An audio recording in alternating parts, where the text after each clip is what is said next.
Kanino bang mga apo yan? Ayan, good morning po sa inyong lahat.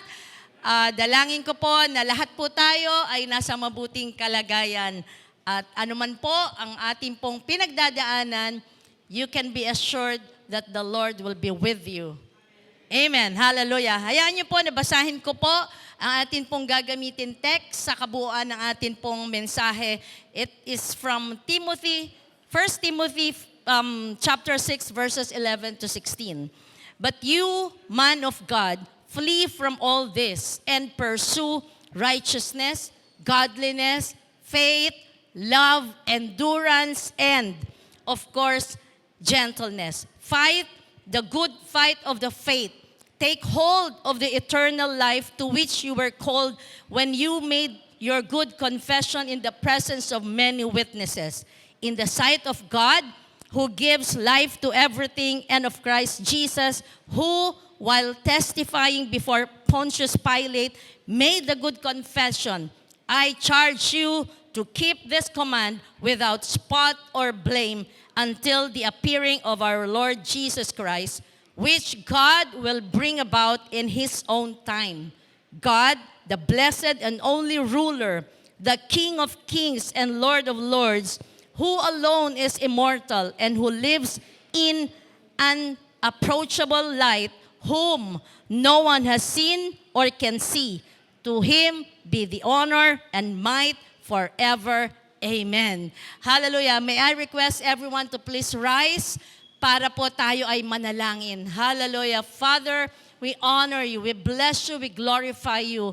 May you be magnified, may you be glorified, may you be exalted, not only in this place, but in the very heart that we have. Lord, nais ka namin papurihan, parangalan, itanghal sa aming mga buhay. Samahan mo kami sa aming pong pag-aaral ng iyong salita. Send forth your Holy Spirit so that whatever message, Lord, the very core of the message will pierce through our hearts like a double-edged sword. Hide your humble servant in your wings so that you will be heard, so that you will be magnified. We ask all of this through Christ our Lord, in Jesus' mighty name. Amen and amen. Palakpakan natin ang ating Panginoon. Hallelujah! Malaya na pong makaupo ang bawat isa. Game ka na ba? Ay, alam na alam ang tamang sagot. Iyan po ang title ng game show ni Chris Aquino nung araw na hudyat na magsisimula na ang game kapag narinig ang tanong na, game ka na ba? Game na. Ay, talaga sumasagot. Game talaga. At ako'y pakiwari ko'y masasagot kaya natin ito kung tayong mga mananampalataya ay sa atin ipupukol ang tanong na ito. Game ka na ba? Game ka na ba? Game na. Tanong na dapat masagot natin kung game na tayo. Game ka na ba? Or game na ba kayo to pursue righteousness, godliness, love? Ano pa? Love, faith, endurance, and gentleness. In 1 Timothy chapter 6, kung saan ang setting ay sa isang palengke. Ang tawag noon ay ancient city of Ephesus. Kumbaga, marketplace. Imagine, ang isang palengke ay hindi po tahimik. Tama ba? Maingay. Ngunit nandun si Apostol Pablo at nangangaral. Nangangaral siya patungkol sa mga grupo ng mga mananampalataya na naroroon. At isa dito si Timothy, isang batang-batang disipulo, tapat na disipulo ni Apostol Pablo. Kasama siya sa napakaraming Kristiyano na naroroon upang makinig sa kanyang pagtuturo o mga katuruan. Paul admonishes Timothy, his protege, in the midst of challenges posed by false teachers and the love of money in the Ephesian church, to affirm his identity and divine calling to pursue righteousness, godliness, faith, love, endurance, and gentleness, as mentioned in 1 Timothy verse 6 to 11. Itong hamon ni Pablong ito ay hindi lamang po ina-address sa mga leaders, those who are ministering in the pulpit. Hindi lang po yung mga tumatayo dito sa harapan. Hindi lang po ang mga leaders sa ating church, kundi sa bawat isa na mananampalataya, katulad ninyo, those who have surrendered their lives in Christ Jesus. Sa atin pong lahat, ina-address po ito. Ito po'y hamon, hindi lamang po noong unang panahon. Ngunit ito'y hamon, lalong higit sa panahon ngayon, kung saan ay, kumbaga, kailangan natin tong salita na to because faith has been just parang fashionable, while faithfulness has been rare. Napakadalang na po, and if you carry God's name, then you carry God's expectation. Do you belong to God? Amen. We all belong to God. And this is addressed to all of us as well. Okay? And so Paul would like to give all of us this morning, hindi lang po para sa inyo, maging para sa akin din, that if you listen carefully to these 4 commands that Paul gave to each believer during that time, then we can be assured that we will all be battle-ready Christians. Handa na ba kayo? Oh, ang galing ng mga sasagot di ba? Kahit ibahin ko yung tanong, game ka na ba? Game na! At ang una, ito po ang challenge ni Pablo. Pakisalansan po itong batang ito, ihanger po muna dun sa likuran. O, tingnan mo, tila namamasyal lang, di ba? Ang una, run. Tama po narinig nyo, takbo. Tayo po ay tumakbo, palayo. Hindi po tumakbong patungo. Tayo po ay tumakbo, palayo sa mga bagay na nagpapahina sa atin. Tayo po ay tumakbo ng matulin, atapang-atao. Tama po yun. Ang isang tao ay hindi po duwag kapag siya po ay tumakbo sa anumang nagpapahina sa kanya, bagkus ito po ay sign of strength. Sign that you are courageous dahil ayaw mong matali ka sa kasalanan. Holiness begins with holy distance. And Paul said, flee. Di ba? Binasa natin kanina.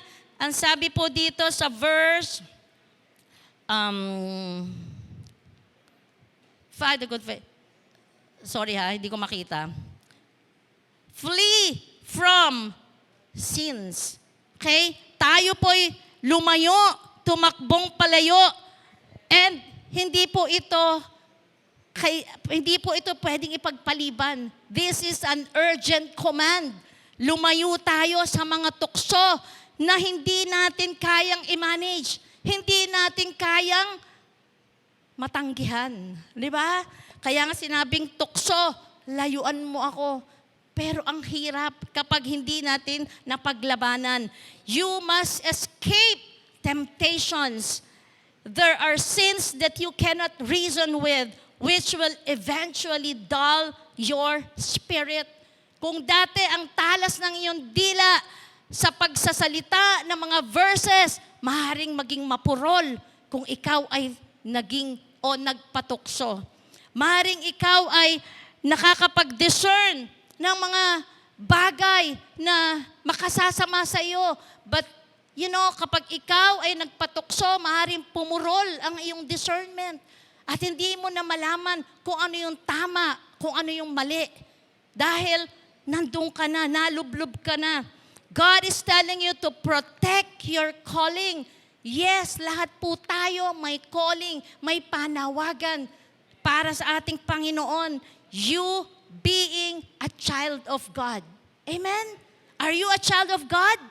Amen. Then you have a calling. You may not know it yet by this time, but for sure, you have a calling. Hindi lang po kami yung tumatayo dito. Some of you, later on in your life, I was once there, seated. But I was listening very carefully. I was studying the Bible. I was really praying. Alam niyo, naalala ko tuloy nung bagong-bago pa akong mananampalataya. Gustong-gusto ko na matapos ang mga gawaing bahay pala, sorry. Dahil gusto ko nang magbasa ng Bible. Dahil gusto ko nang aralin ang salita ng Diyos. Kapag may narinig ako na isang bagay na hindi ko maunawaan, I pray. I ask the Holy Spirit to unlock the meaning of the word. Because let us admit, when we read the Bible, we do not understand everything written in the Bible. Amen? We need the Holy Spirit to unlock this so that we can truly understand ano yung mensahe ng ating Panginoon sa pagbasa natin ng Bible ngayong araw na ito. Hallelujah. God is telling you to protect your calling, and so ano ba dapat nating mga takasan? Una, let us flee from sinful desires. Kung hanggang ngayon, ikaw ay nagpapatukso pa sa mga pornographic materials, then ngayon na ang panahon, you flee from this lust of the eyes, lust of the flesh, pita ng laman. Kung hanggang ngayon nasisiyahan ka pa rin na nanonood ka ng mga mahalay na mga palabas, I believe this message is for you. Flee from sinful desires. Nandun pa rin ba sa iyo yung bitterness, yung mga nagawa sa iyo ng iyong mga kapatid o nangyari sa iyo hanggang ngayon, dala-dala mo pa rin sa iyong dibdib? Then I tell you, this message is for you. Flee from all bitterness. Forgive the person. Ikaw ba ay nandun pa rin yung pagnanais mo na magkamal ka ng salapi kahit na sa masamang pamamaraan? I tell you, this message is for you. Flee from being greedy. Ano pa? Flee from toxic influences. Ano po ang mga toxic influences? False doctrines. Baka meron na tayong napapag-aralan o naririnig o niyayakap na mga maling katuruan. Baka nagpapa-counsel tayo sa mga tao na himbis na tayo ay patama ang direksyon, tayo ay napupunta sa kanan, napupunta sa kaliwa. Those are ungodly counsels and these are toxic influences. Amen? Flee from spiritual complacency. Pwede na to. Naririnig natin yan. Pwede nang bukas ako manalangin. O mananalangin ka ngayon, pero bukas ang amen pagkagising mo. Pwede na to. Bukas na lang ako magbabasa ng Bible. Antok na talaga ako.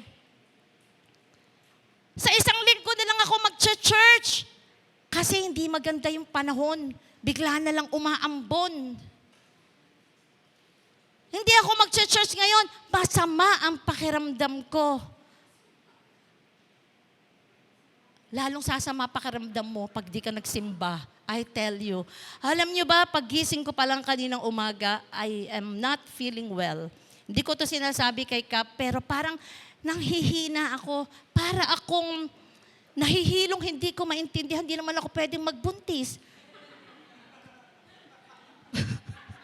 Matanda pa si Sofia. Pero hindi ko po ako nagpagapi. Unang-una, ako po preacher. Wala po si PK. Hindi po magpe-preach si Melwin. Lalo na si Pastora Victoria.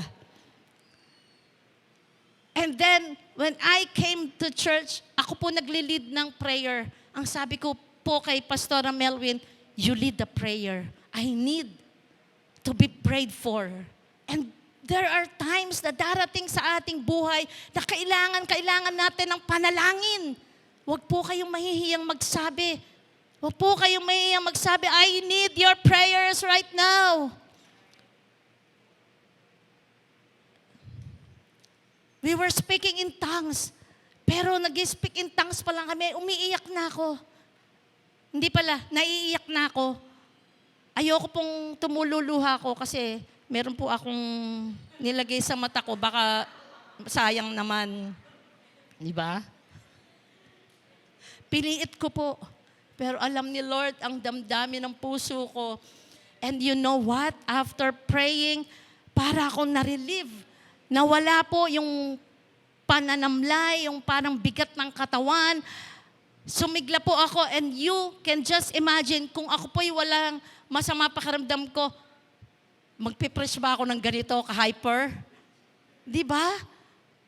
And thanks to the Holy Spirit, dahil siya po ang nagbibigay ng direksyon ngayong umaga, hindi po ako nagagalit. Ganito lang po talaga ako magsalita.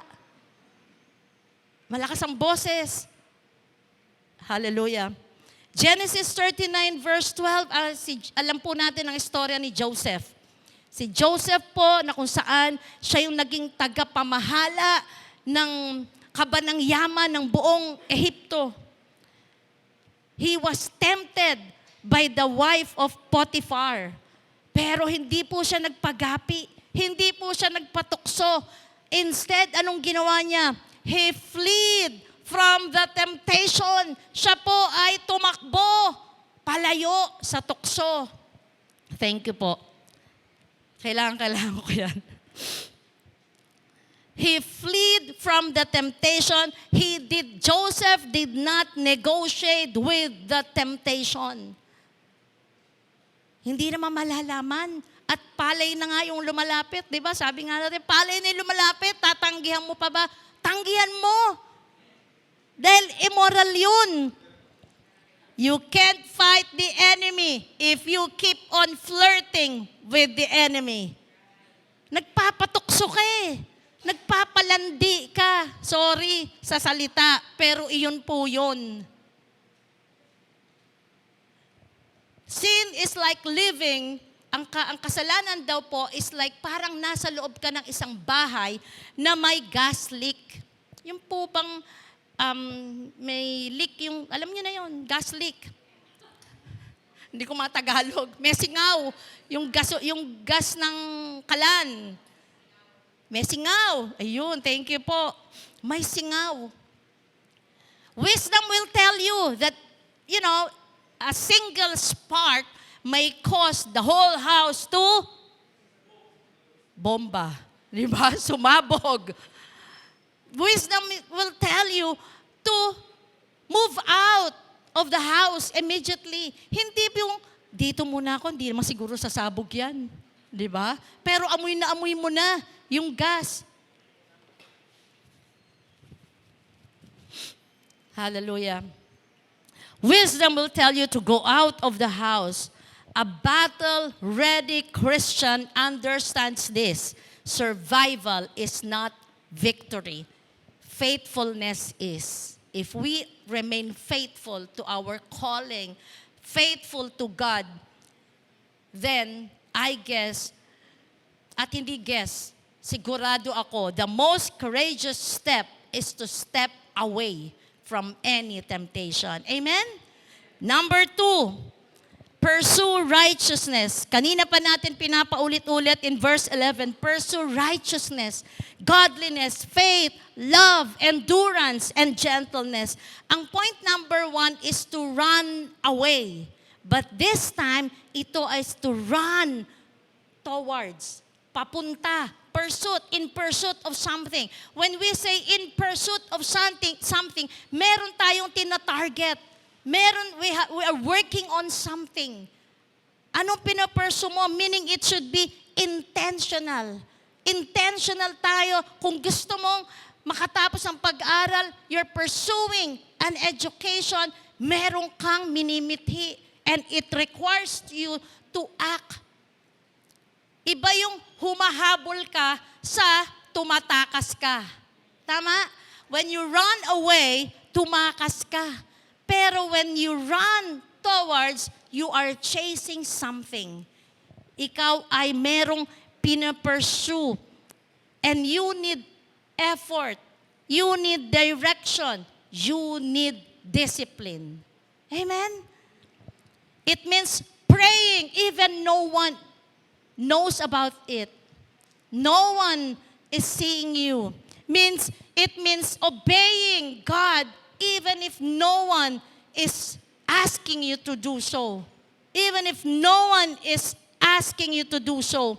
It means It means that these qualities are not instantly earned. Hindi ito basta na lang tumutubo. Basta na lang nakukuha natin. You have to work hard for it.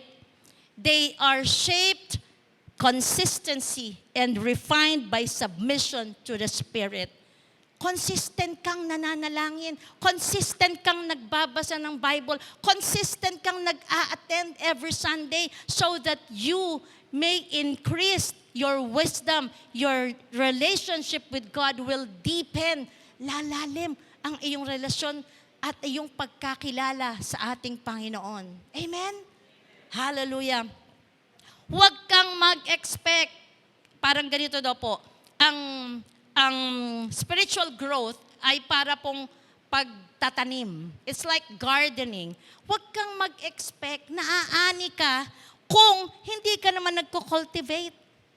Hindi mo naman dinidiligan. You do not water it by prayers. Kasi kapag, lalo na yung mga damo, kailangan mong bunutin. Mga damo ng pride, kailangan mong bunutin dahil this will harden your heart. At pag yung lupa, yung soil, hindi mo kinultivate, hindi mo tinanggal yung mga damo, titigas ito katulad ng puso natin. Titigas dahil sa pride chicken. Ayaw nating tanggapin na tayo nagkamali. Trust. At ang pinaka-importante, waiting ang pinaka-importante. Trusting God that there will be an increase in His time. Hindi po natin makakamit ang lahat ng bagay in a click of a finger. Kailangan nating magtanim.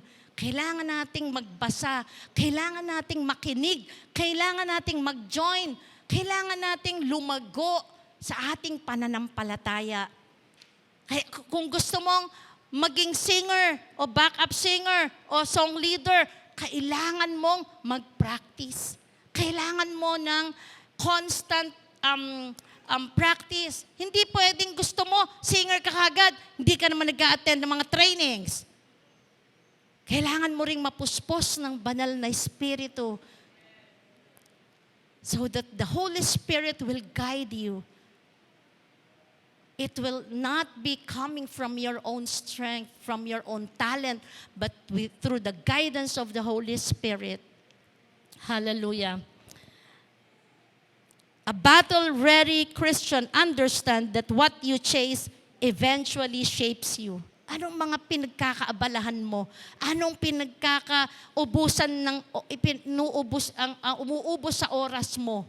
Panonood ng Netflix, panonood ng teleserye, pakikipagmarites, pagsusugal, pagkukwentuhan ng mga walang kakwentang-wentang bagay. We have to consistently do the things that will shape us so that we may become battle-ready. Number 3. 4 lang po ito. Sabi nila, ay salamat. Pangatlo na. Okay. Una, anong sabi natin? Unang challenge? Run! Run away from the things that will weaken you. Yung mga magpapahina sa'yo. Number 2. Pursue righteousness. Yan. Pursue righteousness, godliness, love, faith, endurance, and gentleness. Minemorize ko po yan. Kailangan nagme-memorize po tayo ng mga verses so that when the evil is trying to, control us, meron tayong baon. Hallelujah. Number 3, stand and fight for the faith. Stand and fight for the faith. Sabi po sa verse 12a, fight the good fight of faith. Hindi po madali maging Kristiyano. There will be trials, there will be problems. Hindi po ibig sabihin na nakilala na natin si Lord, tinanggap natin siya bilang ating sariling tagapagligtas, ligtas na tayo sa mga pagsubok, sa mga problema, sa mga suliranin. Hindi po ganun. Katunayan, mahirap pong maging Kristiyano Dahil ito po ay parang isang journey, isang paglalakbay na kailangan ng endurance, patatagan ito, patibayan, kailangan ng vigilance, kailangan maging pagmatsyag. Baka meron ng isinasabog na false teaching ang dyablo. Kailangan po ng courage. Kailangan nating maging matatag. Kailangan nating humingi ng strength from the Lord. Sabi nga, when I am weak, then He is strong. Totoo po yun. Kapag kayo po ay parang pinanghihinaan ng loob, tumawag lang po kayo sa ating Panginoon and He will strengthen you. Kung kayo po ay nalulungkot, aaliwin po kayo ng ating banal na Espiritu. Hallelujah. Kailangan nating maging mapagmatsyag.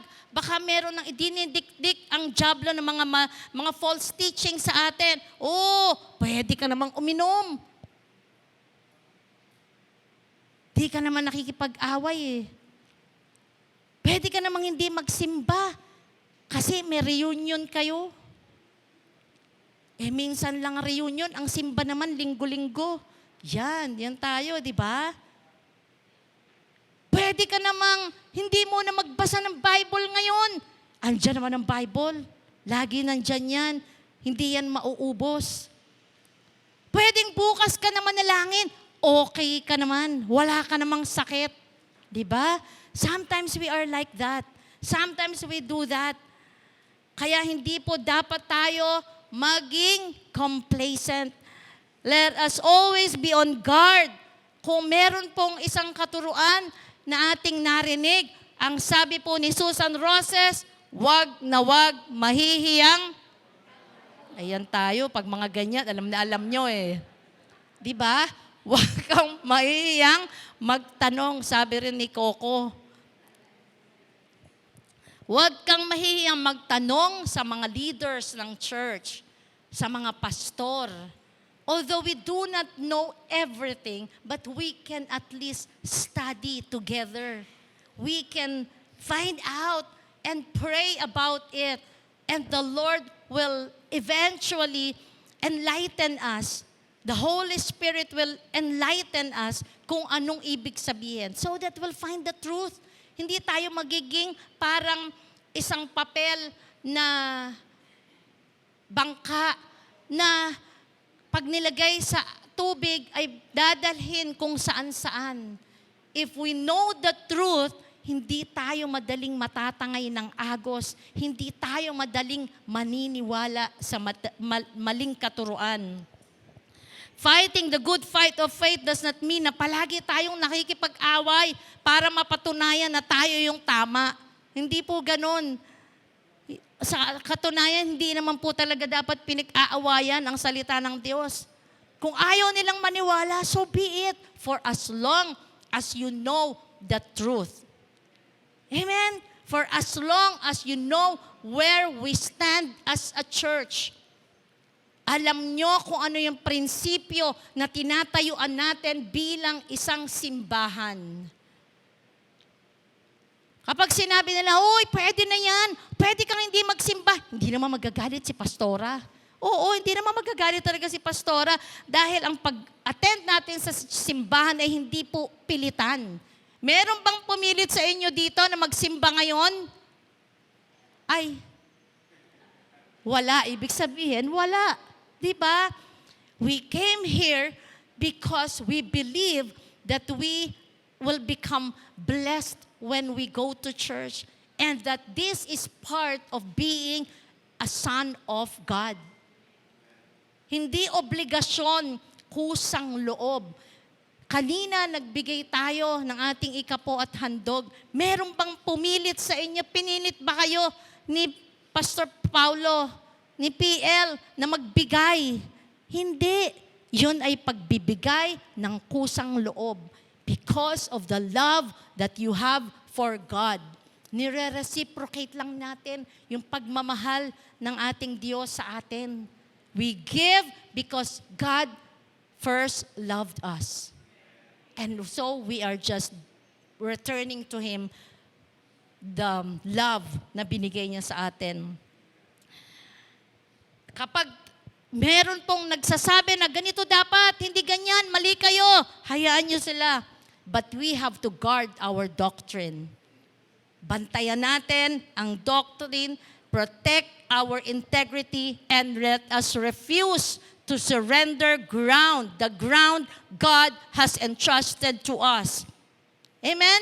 Faith is preserved by perseverance. Sa atin pong pagsusumikap na mag-aral ng salita ng Diyos, makinig ng salita ng Diyos, umattend ng mga life group, makinig sa mga legit na atin pong sinusubaybayan. At ang panghuli, sabi ay salamat, panghuli na. Number 4, 4 lang naman po ito. Ang sabi po, look unto Jesus, our sovereign God. Amen. Ang mga sundalo po, kapag sila'y sobrang pagod na sa pakikipaglaban, kapag over-fatigue na sila dahil sila'y sumabak sa pakikipagdigmaan, they do not look at yung kanilang battle shoes at tingnan yung mga putik, yung mga dumi na nandun. They don't look down. Instead, they look up to the flag. Their flag. Iyon ay nagpapaalala sa kanila na ito yung ipinaglalaban ko. This is why, the reason why I am fighting for my country. This is where I belong. Parang tayo ding mga Kristiyano, kapag tayo po ay parang nanghihina na sa ating pagiging Kristiyano, nanghihina ang ating pananampalataya dahil ang dami nating pinagdadaanan, mga problema, sakit, suliranin, pagsubok, then we do not look down. Instead, we look up. We look up to Jesus. We focus our eyes on Jesus, the author and finisher of our faith. Amen? And this will strengthen us. Ito yung magpapalakas sa atin. Ito yung magpapatatag sa atin. Instead of looking for someone else to share your problem, to share what you are going through, to share kung ano yung pinagdadaanan mo, or ipopost mo sa Facebook, nalaman na ng buong sangkapuluan ang problema mo. But this will not solve your problem. You are just exposing your personal problem. Di ba? Pagpipiestahan ka lang ng mga marites, may pinagdadaanan to, kaya ganito mga post nito. Siguro may problema to sa asawa dahil ang sabi, parang saulian na ng kandila. Obvious naman, di ba? Hiwalay na yung dukolor sa puti. Siguro, may problema silang mag-asawa. Next-post mo lang, but you did not solve your problem. Why not look up to Jesus? Worship Him. Alam niyo ba kanina, nung nararamdaman ko na parang nanghihina ako, we spoke in tongues. And you know, after praying, nakaramdam ako ng release. Naramdaman ko na nawala yung panghihina ko. And you can do the same.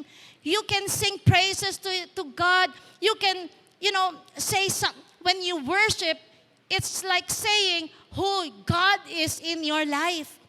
You are my Jehovah Jireh, Jehovah Rapha, Jehovah Shammah. Ikaw ang aking sandigan. Ikaw ang aking katotohanan. Ikaw ang aking salvation. You are my God, my strength, my all, my everything. And when you do that, you will be strengthened. You are trying to release whatever you have in your heart. Ano man ang iyong pinagdadaanan, a true sign of being a Christian is that you can still praise and worship the Lord despite of what you are going through. Nasa gitna ka ng karamdaman, magpuri ka sa Panginoon. Nasa gitna ka ng pagsubok, magpuri ka sa Panginoon, pasalamatan mo siya. Kanina, sabi sa kinanta natin, Kung wala ang Panginoon, hindi ko alam kung saan ako naroon ngayon. Yung pinractice niyong song, di ba? I would never know where I would be if not for Jesus, for God. Hindi ko alam kung ako ay nandito mangangaral sa inyo kung hindi ko nakilala ang Panginoon. Baka ako'y nasa abroad, nagtatrabaho. Di ba? But because I accepted the Lord, He provided for everything that I need. Binigyan niya ako ng direksyon. And that is because I surrendered everything to Him. Not on my own strength, not on my own understanding, but I surrendered everything to God, whom I believe is in control of my life. Amen? God is in control. Whatever you are going through right now, whatever circumstance meron kayo, nasa gitna ba kayo ng isang matinding karamdaman? Nasa gitna ba kayo ng isang matinding pagsubok? I tell you, the challenge you are facing is not even comparable to who God is in our lives. He is greater than the challenges in front of you. Amen. Hallelujah. He is greater than any of our sickness. He is greater than any of our circumstance. Hallelujah. Napakabuti po ng Panginoon. We just have to remain faithful. We just have to continue trusting that God is in control. You know, a battle-ready Christian remains faithful not because the fight is easy. Hindi po dahil madali lang ang laban. Because at the cross, Jesus defeated sin. Jesus defeated death. And we can be assured that because He rose again, He is victorious, and so are we. Do you believe that? Hallelujah. He is victorious, and the God whom we serve reigns or will reign forever. Hallelujah. Patuloy lang tayo sa ating pananampalataya. And as I conclude, I'd like to call the musician. Church, you heard the command, the charge of Apostle Pablo, the Apostle Paul, to all of us. Napakalinaw po. Let us run from the temptations in our lives. Number 2, we have to pursue righteousness. Number 3, let us stand the fight for the faith. And the last one is look unto Jesus, our sovereign God. Church, when the weight feels so heavy, kung ang tingin ninyo sobrang bigat na, sobrang hindi mo na kaya, and the road seems so empty and dark, lift your eyes to Jesus. Hallelujah. Tumingin tayo sa ating Panginoon. Remember that struggles are not permanent. Hindi po permanente ang mga struggles. Pansamantala lang yan. Nasa sa inyo na kung gusto nyong tambayan. Nasa sa inyo na kung gusto nyong lumayo at umusad. Hallelujah. Remember that we can be battle ready. We can be battle ready because He already finished the battle on the hill called Calvary. Hallelujah. He was wounded. He was wounded that was meant for each one of us here. Ang mga sugat na kanyang tinamo, ang mga latay na kanyang natanggap sa kanyang katawan, tayo sanang hinahagupit because we are sinful. But in obedience, He did not mind. Hindi niya inalintana ang mga sakit, ang pagdura sa kanya, ang paglapastangan. He fought sin. He fought death.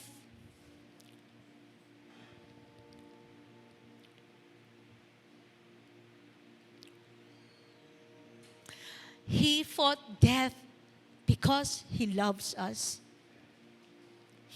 Church, the battle is real. Meron po talagang battle. But so is victory. Meron pong victory. Let's live as soldiers of the cross.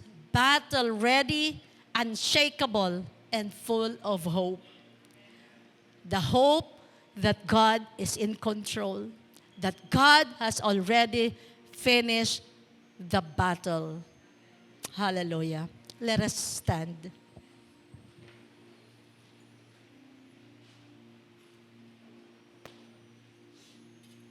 Hallelujah. Lord, thank you. Salamat dahil ikaw ay mabuti.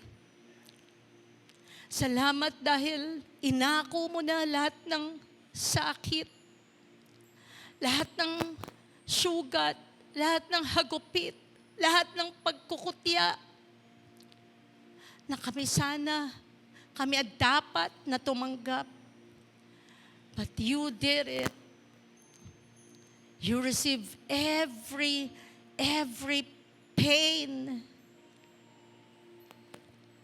because you love us.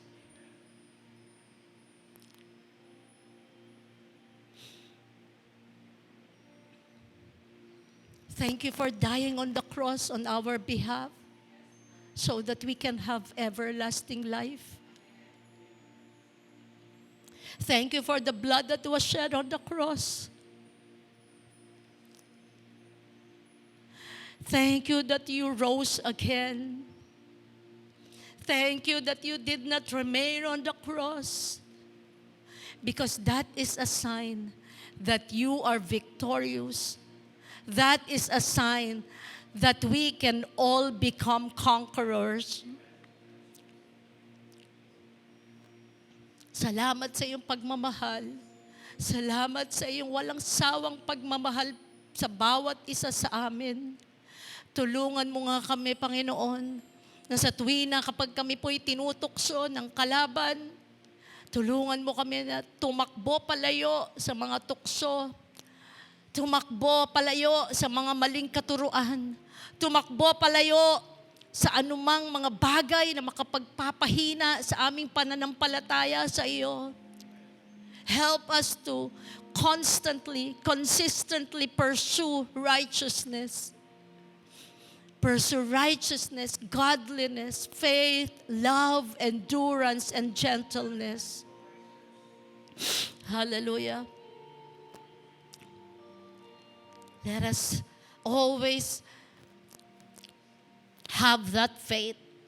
And when we feel down and weakened, help us to always fix our eyes on you, Jesus, the author and finisher of our faith. We cannot thank you enough. Hindi po sapat ang mga pasasalamat na lumalabas sa aming mga labi. But you can see our hearts. You can read the contents of our hearts. We are so grateful. We are so grateful in what you have done for us. Patuloy mo kaming basbasan, patnubayan, gabayan sa bawat lakad. Lord, help each one of us here and each family represented here to always fix our eyes on you, to always ride towards the right direction, to always look at you, listen to you, and ask you for guidance. We thank you, Lord.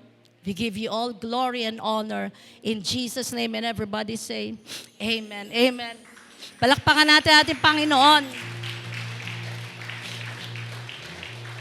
Hallelujah. Praise the Lord. Taas po natin ang ating mga kamay for the benediction. The Lord bless you and keep you. The Lord make His face to shine upon you and be gracious to you. The Lord lift up His countenance and give you peace, both now and forevermore.